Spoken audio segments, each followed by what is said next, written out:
នៅក្នុងភូមិមួយដែលព័ទ្ធជុំវិញដោយវាលស្រែបៃតងនៅដើមថ្នោតខ្ពស់ខ្ពស់មានកូនកសិករពីរនាក់ឈ្មោះបុប្ផានិងវិចិត្របុប្ផានិងវិចិត្រចេះគោរពអ្នកដទៃមានចិត្តសប្បុរសនិងធម៌មេត្តាជានិច្ចពួកគេតែងតែជួយការងារឪពុកម្ដាយជានិច្ចទឹកមុខពួកគេទាំងពីរពោពេញដោយមន្តស្នេហ៍និងមានភក្ដីភាពជានិច្ចរាល់ព្រឹកពួកគេដើរទៅសាលាតាមផ្លូវខ្សាច់តូចមួយឆ្លងកាត់វាលស្រែខ្យល់បក់វូៗនិងសំឡេងក្មេងៗធ្វើឲ្យតាមផ្លូវពេលព្រឹកសប្បាយរីករាយនៅសាលាបុប្ផានិងវិចិត្រខិតខំរៀនសូត្រណាស់ហើយវិចិត្រចូលចិត្តរៀនអំពីរុក្ខជាតិនិងសត្វចំណែកបុប្ផាចូលចិត្តអានសៀវភៅពួកគេខិតខំរៀនឲ្យបានពូកែនិងបានពិន្ទុល្អនៅម៉ោង11ពេលឮសំឡេងជង់ជាពេលដែលត្រូវចេញពីសាលាពួកគេរីករាយណាស់ក្មេងៗទាំងអស់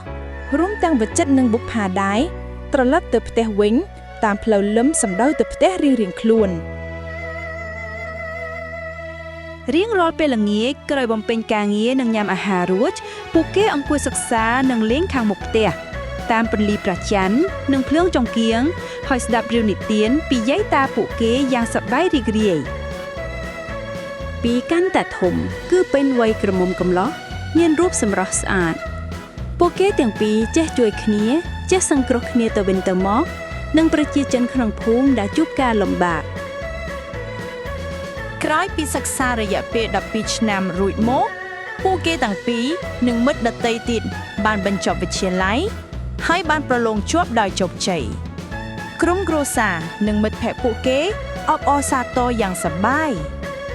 បុប្ផាទៅរៀនផ្នែកគណនេយ្យនិងវិចិត្ររៀនផ្នែកកសិកម្មនៅឯសាកលវិទ្យាល័យនៅក្រុងភ្នំពេញ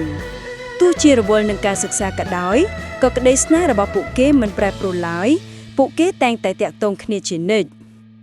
រៀងរាល់ពេលដែលពួកគេត្រឡប់ទៅលេងស្រុកកំណើតម្ដងពួកគេចូលចិត្តចូលព្រៃឡើងភ្នំទៅលេងទឹកជ្រោះគឺជាទីកន្លែងដែលធ្វើឲ្យពួកគេនឹកដល់កុមារភាពដែលពួកគេធ្លាប់មានអនុស្សាវរីយ៍ជាមួយគ្នានិងមិត្តដទៃទៀតគេទាំងពីរចាប់ផ្ដើមមានអារម្មណ៍ក្នុងចិត្តថាមិត្តភាពនិងអនុស្សាវរីយ៍ពួកគេដែលបានសាងកាលពីកុមារភាពបានបំលែងទៅជាក្តីស្រឡាញ់គ្នាទៅវិញទៅមកបន្ទាប់ពីបញ្ចប់ការសិក្សានៅសាកលវិទ្យាល័យរួចមកពួកគេក៏បានវិលត្រឡប់ទៅរស់នៅជនបទដើម្បីជួយឪពុកម្ដាយនិងអភិវឌ្ឍសហគមន៍ឯស្រុកកំណើតវិញដែលពួកគេបានសន្យាកាលពីកុមារភាពនៅក្នុងពិធីមង្គលការដែលប្រព្រឹត្តទៅយ៉ាងអធិកអធមតាមប្រពៃណីក្មេងយ៉ាងស្រស់ស្អាតនិងពោពេញដោយសុភមង្គលបុប្ផានិងវិចិត្របានក្លាយជាគូស្វាមីភរិយា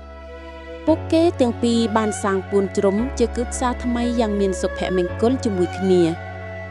ប៉ុន្មានឆ្នាំក្រោយមកពួកគេទទួលបានចំណងដៃកូនពីរនាក់ប្រុសមួយស្រីមួយបុប្ផានិងវិចិត្រយល់ឃើញថា